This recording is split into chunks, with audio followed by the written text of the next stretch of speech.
Myanmar নিয়ে কি নিজেদের অবস্থান বদলাচ্ছে আমেরিকা? রয়টার্সের এক প্রতিবেদনে এমন আভাসই মিলছে। মিয়ানমারের বিরল ও জটিল খনিজ ভাণ্ডারের দিকে নজর আছে অনেক দেশেরই। সেই তালিকার শীর্ষে চায়না যেমন আছে, তেমনি আছে আশেপাশের দেশগুলোও। আর আমেরিকা মিয়ানমারের রাজনীতি, অর্থনীতি সহ নানা ইস্যুতে বরাবরই সোচ্চার।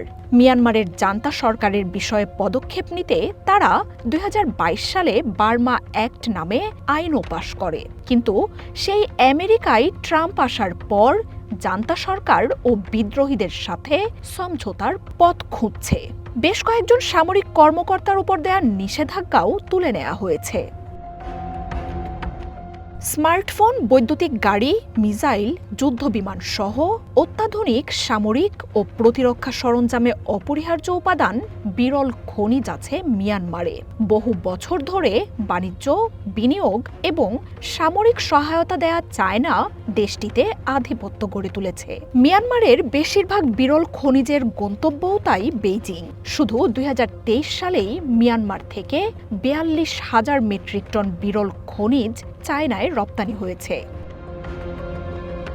এসব খনিজের জন্য মিয়ানমারের উত্তরাঞ্চলীয় কাচিন রাজ্যটি চায়নার কাছে ব্যাপক গুরুত্বের। জান্তা সরকারের পাশাপাশি মিয়ানমারের বিদ্রোহী গোষ্ঠীগুলোর সাথেও ভালো যোগাযোগ রয়েছে শি জিনপিং প্রশাসনের। বিশ্ব বাণিজ্যে আর সামরিক খাতে দিন দিন চায়নার আধিপত্য বাড়ছে। বেইজিংয়ের এমন উন্নয়নে হুমকির মুখে পড়েছে মার্কিন আধিপত্য। ৯০% সরবরাহ নিয়ে বিশ্বের বিরল খনিজের সবচেয়ে বড় রপ্তানিকারক চায়না। তাই শি জিনপিং এসব খনিজের সরবরাহ বন্ধ করে দিলে আমেরিকার জন্য তা হবে বড় দুঃসংবাদ। আর তাই বিরল খনিজের নিশ্চিত সরবরাহের পথ খুঁজছে দেশটি।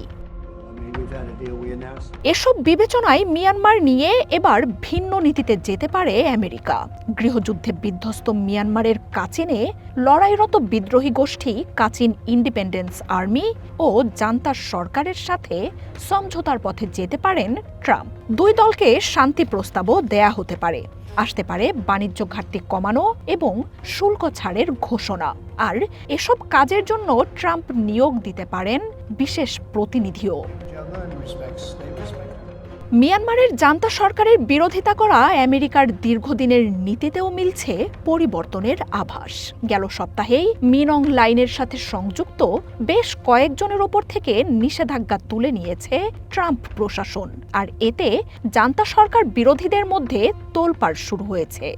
এর কয়েকদিন আগেই শুল্ক কমাতে ট্রাম্পের ব্যাপক প্রশংসা করে এক চিঠি দেন মিনং লাইন। দেশটিতে সামরিক বাহিনীর ব্যাপক হত্যা নিপীড়নের ব্যাপারেও সম্প্রতি অস্বস্তিকর এক নীরবতা বজায় রেখেছে ওয়াশিংটন। মার্জিয়া উপমা, ওয়ান নিউজ।